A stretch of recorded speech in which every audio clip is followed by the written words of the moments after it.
The twins that share a brain, but not a personality. We are conjoined by tissue, bone, and blood only. The puzzle behind two personalities sharing a common body. The mystery of the alien growth. It was amazing just how human-like it looked. A below-average IQ with the genius of Mozart. Meet the most amazing living brain today, the original Rain Man. The world's worst stutterer. Has he found a cure at last? A baby born with a condition so bizarre, no one thought he could live. His eyes were turned inside out. His ears were plastered against his head. The amazing boy who defied the odds. The most incredible species on the planet is human.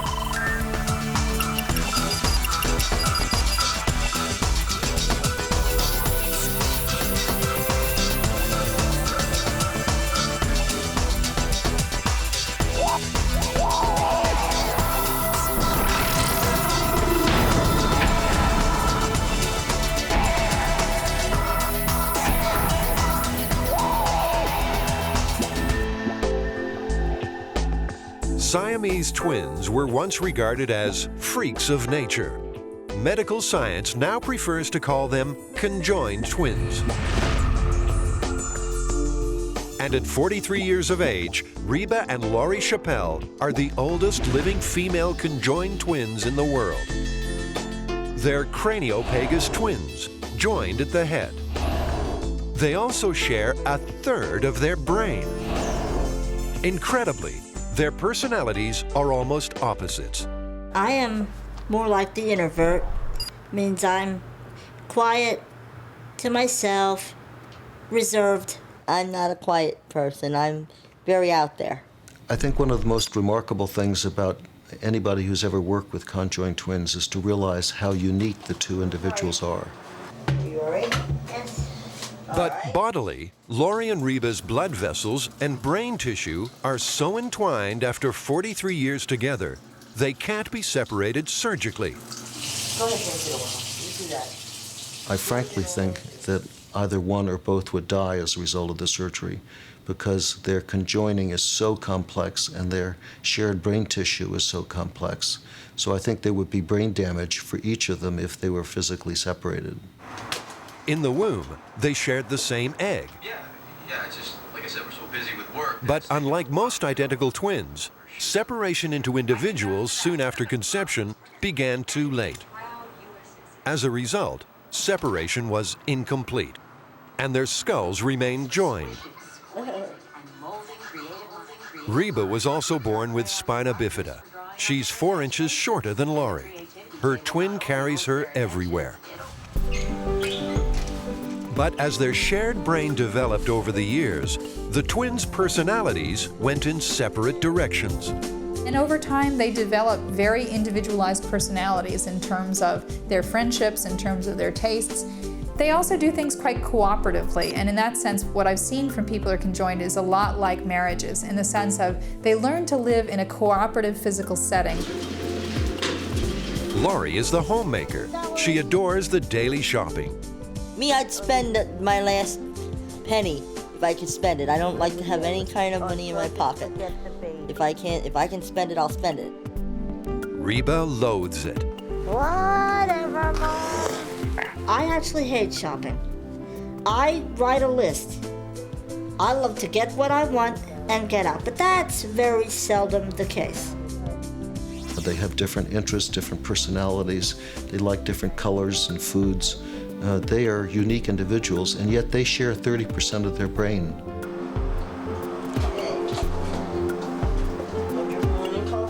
But how do conjoined twins share life's more intimate moments, like love affairs? I've had 4 boyfriends. One was a really serious relationship that could have gone into a marriage. I've, done kissing and cuddling and all the making out. And I've been on dates where she's there only in that one integral part, but she is not there in any other way. The original Siamese twins certainly thought of themselves as individuals. Later in life, Chang and Eng Bunker married different women, 2 sisters, and they fathered 22 children between them. Chang and Eng would spend 3 days at one house and then 3 days at the other house in order to be with each family, but also to maintain separate families. Mama taught me a lot about living, always be honest and kind. Reba Chappelle leaves the romance to Laurie. Give and give a little. Country and Western music is the love of her life. Mama never was. She writes songs and performs them in shows around the country. And Laurie has no choice but to go along. There's no escape from give and take when you're a conjoined twin. You'll do just fine. We think that when we look at them, they can't possibly be individuals. As it turns out, they can be individuals, and they become individuals universally if they have a working brain. They develop individual personalities, individual names, tastes, friends, and so they develop individual lives within the context of being conjoined. Laurie and Reba Chappelle are living proof that sharing a body doesn't mean you can't have a unique personality like anyone else. I don't consider my life any different than anybody walking on the street who does not have anybody attached to them. You all right? You sure? We are all individuals living on this great, freedomly earth that we have here in America. My individuality is just being me.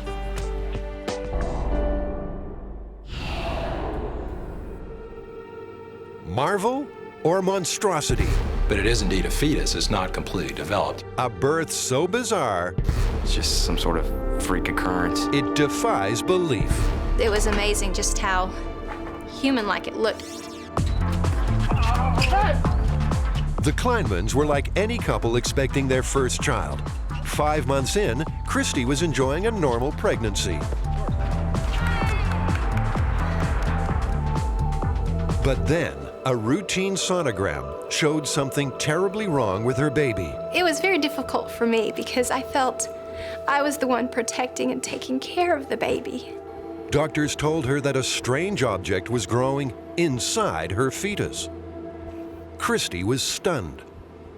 It was, inside my body. You quit smoking, you quit drinking, you make all these vows in life to better yourself, to be the right model for your child, and to do everything, and then the things you can't control. What could the unidentified mass be? A tumor? A cyst growing out of control? 4 months later, 8-pound, 13-ounce baby Waylon was born. It was just a beautiful miracle to live. You wait 9 months, and you can't think of a single holiday or event in your life more special. But the new parents were shocked at what Waylon had brought with him into the world. When he was born, a specialist just kind of felt in his abdomen to feel, if anything was odd or different, and they felt the mass. Trapped inside Waylon's tummy was another fetus, a parasitic fetus. A twin growing inside a host twin is an incredibly rare occurrence, recorded a mere 76 times in 2 centuries.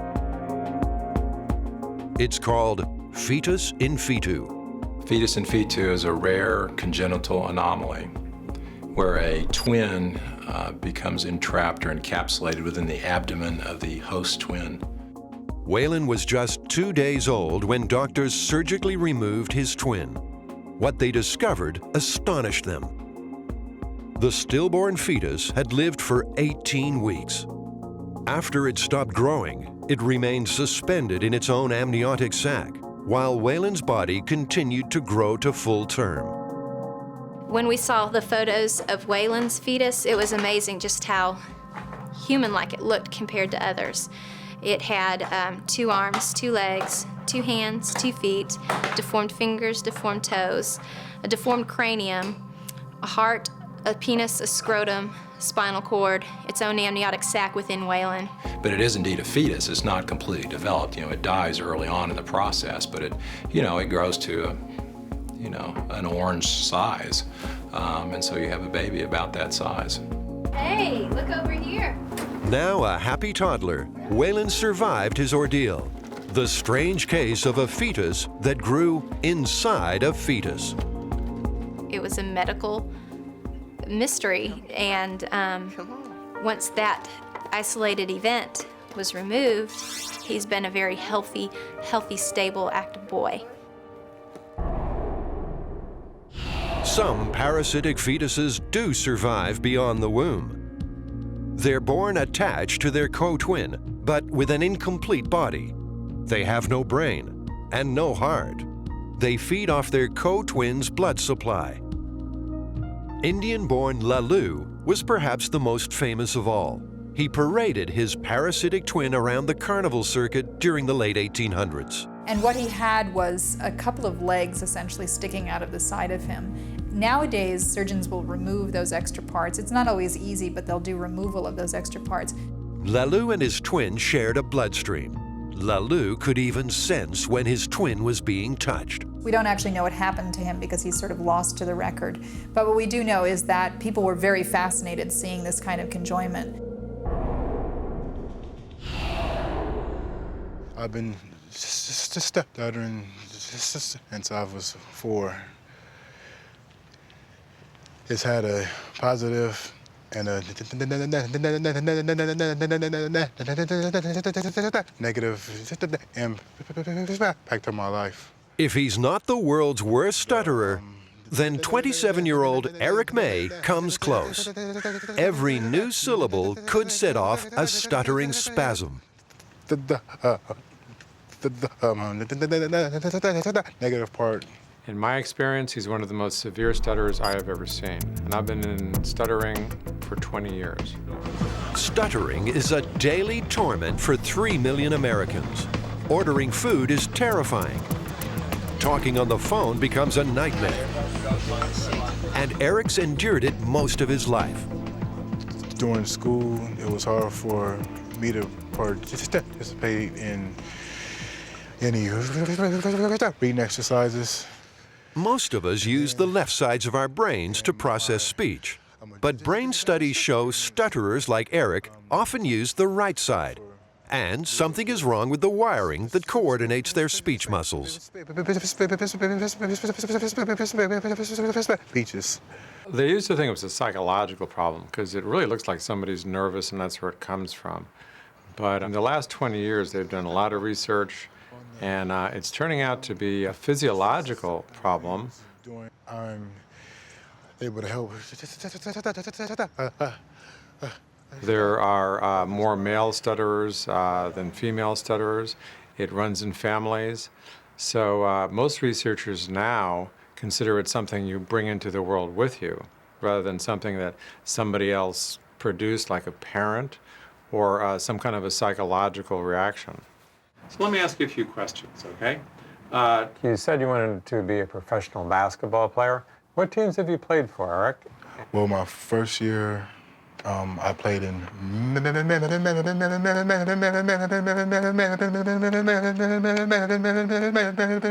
Eric is now stuck on the letter M. Played in. He desperately tries to break the cycle. I had played in.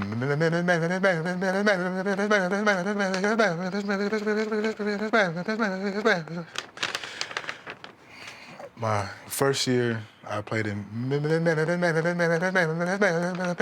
This is now Eric's 4th attempt. I can't get it out right now. I'm trying to say. That's fine. Imagine that at a job interview. He's told me whenever he does go for a job interview, they'll tell him he's very qualified because he's an excellent student and he's a very intelligent young man, but because he cannot communicate, they can't hire him. Okay, Eric, we're going to put this speech easy in your ear now. If you just Eric's way with words is about to change. Thanks to a little device that plays Eric's voice back into an earpiece. Okay, now I'm going to just ask you to do some things for me. Do this. 1. 1. 2. 2. 3. Eric hears his voice with a tiny delay. 1, 2, 3, 4, 5. 1, 2, 3. It's also 4, 5, played back at a slightly different pitch. 6, 7, 8, 9, 10. The altered sound tricks his brain into thinking he's speaking along with other people. Monday, Tuesday, Wednesday, Thursday. It's called the choral effect. Some of my clients have said it's like a little voice carrying your speech along and a little friend in there helping you. Using that same before each phrase, I want you to read some of this for me, okay? Future plans for the shuttle include building a space station. Each time Eric makes a sound, his brain is sidetracked into processing his extra voice. Columbia, the first reusable The stuttering cycle is interrupted before it gets started. Lab tests show a remarkable decrease in the number of words that trip Eric up. I only got a chance to play with him on the court. Who won? He did. Okay, very good. And all he wears is a miniature electronic package. You can see it's very tiny, first of all. This red part goes inside your ear. The only thing you can see in the canal of your ear is this little flesh part. With an 80% success rate, the device is a godsend to severe stutterers like Eric. Tell me what you did over the summer. Over the summer, I was preparing for basketball, training. It's like an off season for me. The difference is incredible. Oh, he was just overjoyed. He really was. It was the first time in his life that he was able to say anything he wanted to. Tucked away unseen, this little audio device is transforming Eric's life. From this, by the unit, to this. Columbia, the first reusable spacecraft, was launched in April 1981 by the United States. This space shuttle acts. We're just applying the head ring here. This man is about to have brain surgery, and he will be awake the whole time. You're looking at the next big technological breakthrough, a tiny device that actually jams electric signals within the brain. In a normal brain, you would not hear that sound. The deep brain stimulator is the latest cure for the terrible tremors of Parkinson's disease. 1 million Americans suffer this debilitating condition. The shaking begins in middle age, but can strike anyone in the prime of life. Sam Cady suffered tremors for decades. And as I say, very embarrassing and very annoying. Not only embarrassing, but it was very annoying. You want to start to do something and all you're doing is shaking, and it was irritating. Sam, why don't you try and take a drink pretend you're drinking from your coffee cup here. Until now, everyday tasks have been impossible. So when he's trying to write, trying to use a computer, trying to drink and even feed himself, it becomes quite disabling. So he has a deep brain stimulator. We can turn it on with this little device here. Now, tremors disappear the instant Sam's deep brain stimulator is activated. Just that quick. Try it again. Now we turn it off. Pretty amazing, huh? Arnold Nash is another Parkinson's patient. He's next in line for this remarkable surgery. All right, we're just applying the stereotactic head ring here. Neurosurgeon Dr. Kenneth Ott is preparing to insert the electronic device deep into Arnold's brain. Tightening these so the frame doesn't move. Our accuracy is dependent on this frame. This is precision surgery. We call this the bird cage. The bird cage holds the head rock steady during brain scans. These are missed by a few millimeters, and other parts of Arnold's brain might be damaged. So when we do a CT scan, each cut goes through the head. It can see the fiducia markers here, it can see the head, and therefore the computer can make measurements and relate any spot inside the brain to this frame. Dr. Ott's target is Arnold's hypothalamic subnucleus. Parkinson's tremors occur when the brain stops making enough of the chemical dopamine. Dopamine keeps the hypothalamic nucleus calm. Without enough dopamine, it sends out electrical signals that cause uncontrolled jerking of limbs. Dr. Ott's first challenge is to pinpoint the hypothalamic subnucleus. Are you awake? I'm going to give you a little discomfort now. I'm going to give you a little local anesthetic here, all right? Incredibly, Arnold stays awake throughout the entire procedure. The brain itself has no pain receptors. It feels nothing. Are you pretty comfortable, Arnold? And Arnold's responses during surgery will help Dr. Ott avoid damaging vital brain functions. I just made an incision in the head. We're preparing to put a burr hole, make a 14-millimeter diameter hole in his head. A half-inch diameter hole in the skull becomes a window into Arnold's brain. It is an open operation on the brain. It has inherent dangers. The worst complication is actually injuring the brain and having a stroke, bleeding within the depths of the brain, and the chance of that happening is about 1/2%. So 1 in 200 patients will develop a stroke from having this operation. This is the electrode driver. So this will conduct the microelectrodes to the target. They record from 3 of them simultaneously. Next, 3 tiny sensors are pushed through the hole. Arnold still feels nothing. Looks good. As the sensors go deeper, they sense brain activity. Stimulation. This is the noise of the brain. Okay, you want to go to 10? The probes sink deeper into the brain. Any moment now, there should be a telltale burst of noise, signaling the location of Arnold's overactive hypothalamic subnucleus. But will the probe hit the target? And will Arnold Nash survive the procedure without injury to his brain?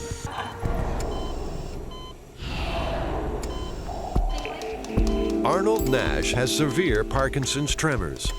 He's about to have an electronic stimulator implanted deep in his brain to stop the shakes. But first, surgeon Dr. Kenneth Ott has to locate Arnold's faulty hypothalamic subnucleus. It's difficult and risky, and Arnold's awake the entire time. The target is located by a giveaway burst of brain noise. 1 hour into the tricky procedure, success. In a normal brain, you would not hear that sound. You wouldn't see this hyperactive firing. So what you're hearing is the sound of Parkinson's disease and seeing the electrical manifestations of Parkinson's disease. Put this to the side a little bit, because I think we missed it here. The target location is checked against a brain map. Yeah, I think we're there. Yeah. Okay. The location is confirmed. So now we're going to put the stimulating electrode down this path, because that's the best path in the center of the nucleus where we want to be. Now, the electrode that will stop Arnold's tremors is lowered into place. Putting the final electrode in. Do you have much discomfort during the procedure, or a little, or? Okay, so now the electrode's in place, and we're going to, Dr. Hicks is going to stimulate the electrode with an external stimulator to see if we get any adverse effects. And this is where the miracle occurs, deep in the brain. When it's adjusted, the electrode jams overactive brain signals. I want you to tell me if you feel any tingling, numbness, or tugging sensations. All right, here we go. Arnold's renegade brain impulses no longer reach his hands. It stopped. How you doing? You notice your tremor stopped? How you doing? Good. And tingling anywhere? No? Later today, Arnold will have a battery implanted in his upper chest. You happy with that result, Mr. Nash? Good. All right. After a rapid recovery, all it'll take to stop Arnold's shaking is the flick of a switch. For one-time sufferer Sam Cady, the incredible surgery was a life changer. But just the comfort of it, at home or anywhere, just a wonderful feeling that I don't have that problem anymore. Parkinson's patients one day, brain jobs for your average Joe the next. What's the limit in neurosurgery? There's a race of obese rats, and a resident at the University of Pittsburgh did a gamma knife lesion in the posterior hypothalamus, and the rats lost weight. Can you imagine if we had a procedure to treat obesity? Half of Americans need that treatment, unfortunately. Mind-altering surgery is just around the corner, and the only limit is your imagination.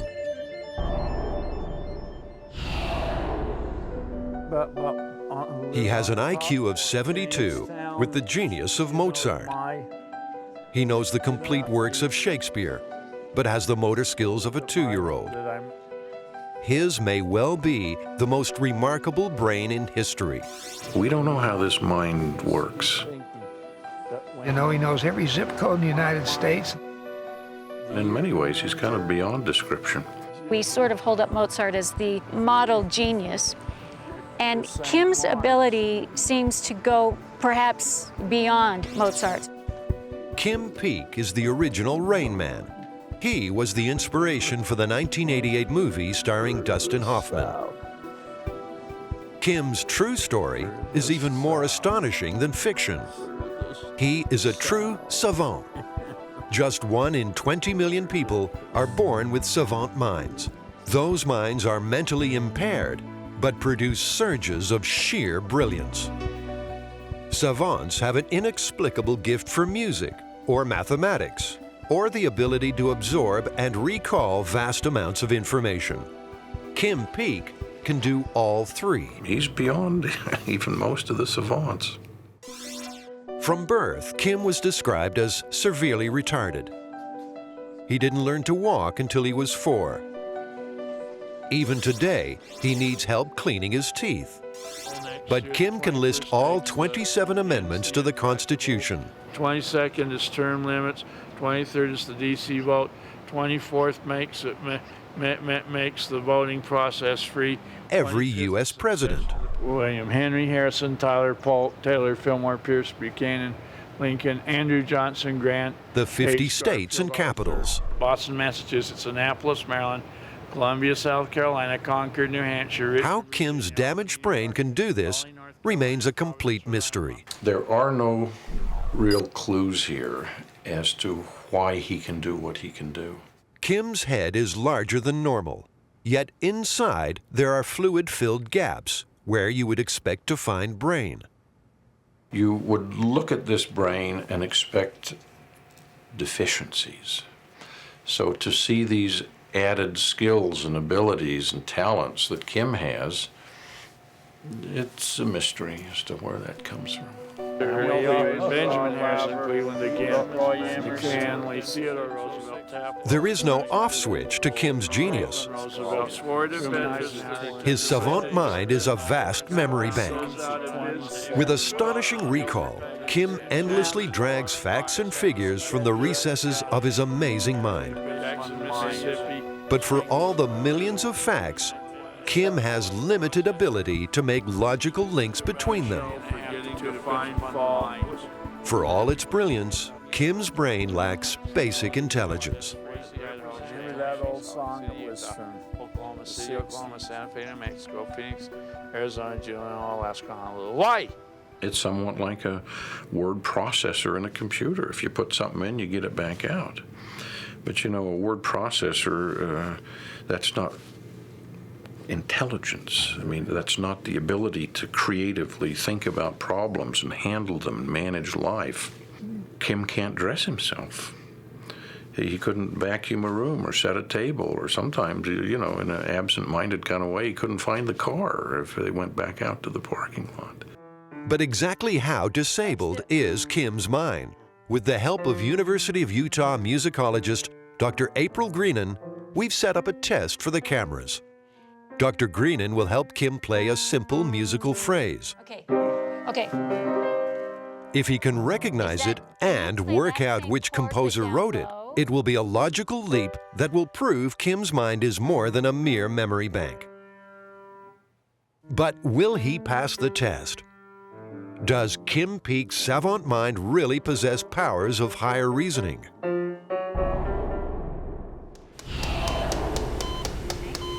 It's no surprise that sometimes the human brain goes wrong. And it is astonishing how many malformations begin while a baby's still in the womb. 3 weeks after conception, the brain begins to form. It builds 250,000 brain cells every minute. It begins to divide into 2 hemispheres. And sometimes that separation goes wrong. This medical specimen shows what happens when the brain doesn't divide. The telltale sign is the single eye, called cyclopia. A normal brain with two hemispheres designed for specialized thinking is a formidable supercomputer. Its highly developed 100,000 million neurons are protected by a thick skull. They're also cushioned by 1/3 of a pint of brain fluid. But in 1 in 500 births, the body makes too much of that fluid. The pressure builds and the skull expands, way out of proportion. It's called hydrocephalus. This infant skull has swollen to an astonishing 28-inch circumference. And this specimen from the U.S. National Museum of Health shows what happens when large parts of the brain fail to develop at all during the 4th week of pregnancy. These fetuses develop with brain tissue exposed, and they're usually blind, deaf, and unable to feel pain. Sadly, the condition affects as many as 2,000 American babies every year. The human brain is one of Mother Nature's miracles. As strange as malformed brains are, they often give us a special insight into how the human mind really works. And just sometimes, there's a human brain so bizarre, it's literally mind-boggling.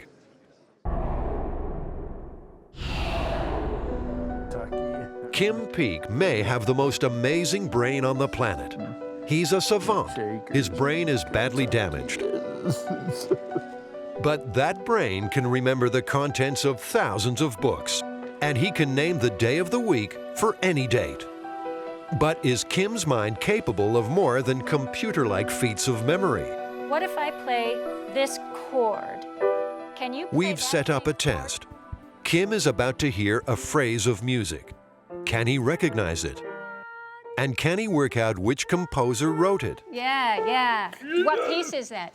It's called by its German name, but most people use the original name. What's the original name? Vlatva. Yes. Kim passes the test with flying colors. Connecting musical information as Kim has done is something no computer could do. We test Kim with another musical phrase. Who's the name of the composer of that piece? In like Debussy, he's French. Yes, you tell me the name. His name was Edvard Lalo. Analyzing a musical phrase alone requires advanced thinking. Matching the phrase with a composer demands higher reasoning still. Who was the famous violinist for which he wrote the piece? Pablo Sarasate. Excellent. It's proof positive that Kim's mind is more than a mere memory bank. He has had no training on the keyboard at all, but Kim can hear a full orchestral piece, and then all of the instruments, 80 different instruments, he has committed to memory. Dr. Greenan believes great composers, like Mozart, possessed a genius just like Kim's. Kim and Mozart seem to operate on a higher level than the rest of us. And occasionally when I think about Kim, I think, well, he has trouble buttoning his shirt or brushing his teeth because his brain is just occupied with higher things. And this kind of statement was frequently made about Mozart. Kim's piano demonstration for our cameras was a fresh revelation, even to his father, Fran. The piano thing that you did yesterday, it's just unbelievable to me. I didn't know he could even do that. But I guess as long as he's alive, he'll just keep learning more and more. But not everyone agrees that Kim's mind operates at genius level. When you look at this brain, you don't see something extra. You don't see something that would make anyone envious of having this brain. This is a brain that sort of more than anything else indicates damage. Kim's mind has one more astonishing feature. Unique among savants, his brain only has one hemisphere. There is no connecting tissue between the left and right side. Why this is, and what it means, remains a great unknown. There's been a lot of effort to determine how the savant mind operates, and no one has ever figured it out. So it is a mystery. Part of the problem is this situation is so rare you can't gather up 300 of these people and study them to find out, what's happening with them. And in nature's trade-off between physical abilities and unbelievable brain power, there's a final twist. The more savants like Kim overcome their physical disabilities, the more they lose their amazing mind powers. In those places, Mr. Secretary. Kim's been reading phone books and encyclopedias since the age of 4. He still reads 3 books a day. While the experts bounce between theory and speculation, Kim Peek remains a living testament to the untapped potential of the human mind. I think Kim is a world treasure, that he is simply one of a kind. If his brain can do what his brain does, perhaps ours can do more than ours do. In the history of the world to this point, among the savants I know, I don't know of any who would challenge Kim. I see kids just light up when he walks over and puts his arm around them and tells them the day they were born and the day they're going to be 65 so they can retire, and all these things. And it's just, he just loves people. And it isn't just one-way love. Suddenly it comes right back.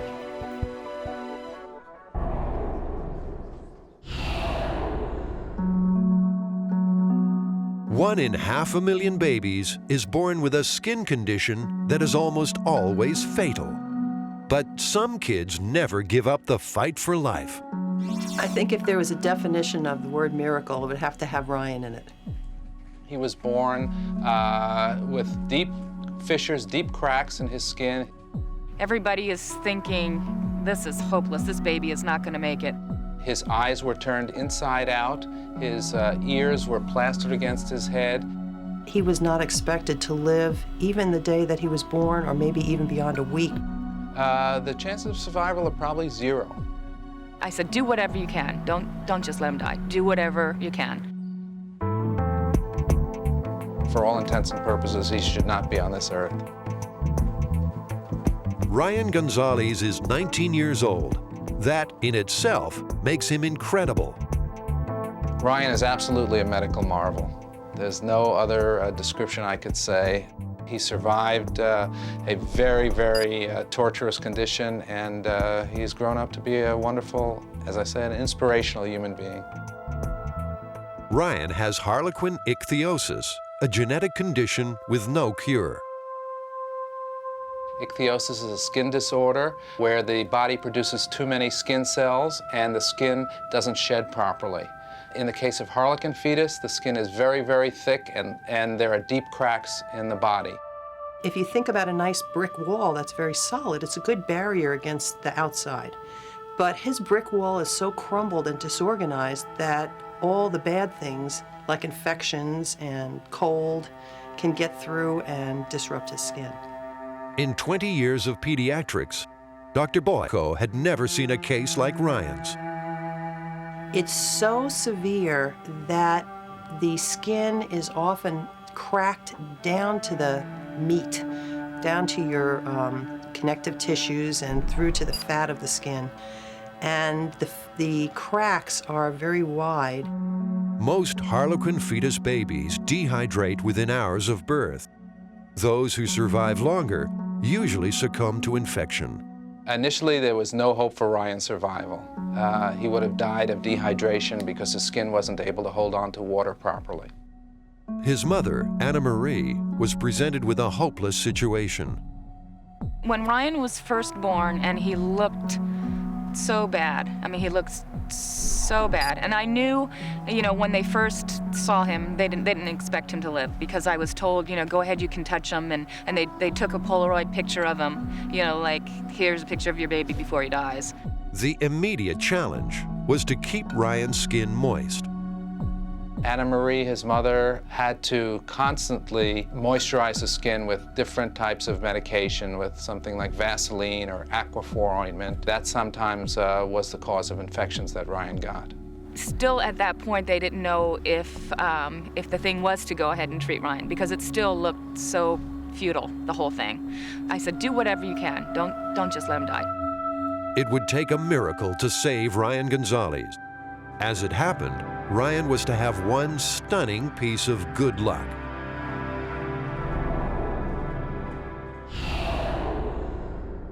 Ryan Gonzalez was born with harlequin ichthyosis. It's a genetic skin condition that leaves the baby vulnerable to infection and dehydration. Harlequin fetus is caused by a genetic mutation. It's what's called a recessive condition, which means that both parents have to have the gene and transmit that gene to the baby. The mortality rate is almost 100%. The condition is so rare that Ryan's doctors were at a loss as to how to save him. They didn't know how to treat Ryan because they didn't know what it was. They knew it was some type of genetic skin thing, but no one there had seen it before. Then, Ryan was lucky enough to find the right doctor at the right time. I'm ready. You ready? Dr. Charles Friedman was his million-to-one shot. Ryan, how are you, buddy? Hi, Anna Marie. Good to see you. Good to see you. Thanks, Ginny. You're welcome. That's all I need. Ryan was a pretty tough cookie. Yeah, he was definitely a fighter. Open real wide. Very good. Excellent. Everything looks great. In 1984, Dr. Friedman learned about harlequin fetus while on sabbatical in London. I saw a variety of skin diseases, including many varieties of ichthyosis. 3 months after his return, Ryan was born. They were in the same hospital. It was a coincidence that saved Ryan's life. With every medication available to them, incredibly, Dr. Friedman's treatment was a prescription acne cream. When I first suggested using Accutane, an acne medicine in Ryan's case, the neonatologists were a bit taken aback. Accutane is like a heavy-duty dose of vitamin A. It makes the skin more flexible, allowing it to shed. They decided to give it a try because without it, Ryan would have died. Everybody is thinking, this is hopeless. This baby is not going to make it. For some reason, I was so attached to Ryan and so bonded that whenever I would look at Ryan, I would think that there's this baby in this shell, because this is like a shell of whatever, I don't know. You know, not you, Mom. Don't you give up on me. Everyone else has given up on you, but not you. After 5 days, Ryan came off the ventilator, but there were other problems triggered by his condition. His skin was so tight, his eyelids turned inside out. Plastic surgery helped, but it often happened again when he cried. For 4 months, it was touch and go. I think the major problem that Ryan had was that he didn't grow properly, and we really didn't understand why he didn't grow. With a normal food intake, Ryan was still starving to death. At 9 months, he was sent to the university hospital to find out how many calories he needed to grow. The university made a stunning finding. Ryan was growing skin cells at a superhuman rate to replenish the layers he shed daily because of the acne medication. At this time, he was around 15 months old or so, and he weighed 9 pounds, 6 ounces. They said he's not going to make it. A high-calorie, high-protein condensed formula was fed through a tube into his stomach. It worked. Ryan started to grow. But for Anna Marie, every baby step was painful. It was so hard to go to these doctor's appointments because people always look to see your baby, and whenever they would look at my baby, they would always nudge, make sure the person next to him saw that baby, and that was really hurtful for me, to see all these people staring at my baby and not staring like, oh, how cute, look, but, horrified. So that every time I would take him to the doctors and come home, I'd cry. It was just so hard. It was just, I felt really alone. 19 years later, Ryan still cannot eat enough to fuel his superhuman skin. He takes food supplements while he sleeps. The Spider-Man mask is to keep the feeding tube in place. Oh, look at this. Remember this when you started playing the guitar? Yeah, my first lesson. For the first few years of his life, I guess I really didn't know how long Ryan was going to live, because I know that every single birthday up until when he was 5 years old, and when I would have a little birthday cake and be doing a little birthday celebration for Ryan, when I would be singing happy birthday to Ryan, I would be choking up and sobbing, because it would hit me that he made another year. Life for Ryan Gonzalez is like an endurance race. He's been hospitalized close to 100 times. His treatment is trial and error because no one expected him to live this long. Ryan Gonzalez is certainly, to me, one of the most inspirational people that I've ever known in my life. He has overcome odds of probably 1,000,000 to 1 in living. He now is going to high school, has lots of friends, swims and bike rides and triathlons. Let's go! Which is quite amazing when you think about it, and something that I certainly don't do and can't do. There is no cure for harlequin ichthyosis. Ryan's skin has no defense against infection, disease, and sunlight. But rather than cocoon himself away from the outside world, Ryan chooses to meet every challenge head-on. Swimming is terrific for Ryan. First of all, because the water is nice and cool, it's a natural cooling for his body, which can get easily overheated. Second, the water supports him, but it's not so hard to push against that it's going to hurt his skin or slough his skin off. Anna Marie never thought she'd see this day, watching her son compete in a triathlon. For him to go from what he was like when he was born with such a rare, severe skin condition, and to be able to be out swimming a mile in salt water is just unbelievable. One day I saw him, he was standing at the rail looking out there and watching the swimmers, and I told him, I says, Ryan, do you want to do this? And he says, I could never do this, look at me, there's no way I could do this. And I says, yeah, you could, man. And I says, let's do it, My first shot, I didn't do that good. It was painful. First time because my skin was sensitive. Yeah, we got 8,000 riders going to Tucson for the race. It'll be fun. Everybody in the group we ride with is really inspired by Ryan. We take the beginning group and they're like, we're couch potatoes, but look at Ryan. It's really neat to have him out there with us. Ryan has made medical history. There are some kids that are still alive with it, but I believe Ryan is the oldest living person with it. I'm sure if you said to somebody, I can look into the future and he's going to be a triathlete, they would have locked you up in a loony bin. It would be impossible. So I think Ryan had such a strong will to live. He has a mother that loves him very much, and he had really aggressive medical care in the beginning. The hard part is never over. Ryan's hearing and eyesight are impaired. His skin needs constant treatment. And although Ryan's intelligent, he's still a couple of years behind at school. Despite all that, Ryan Gonzalez is still winning. His prognosis is excellent at this point. He should continue to get a little better all the time, and hopefully he'll be able to live a normal life. From the day he was born, he still has that same fighting spirit. It's really nice for Ryan to be able to do things with me, to do different events with me. What?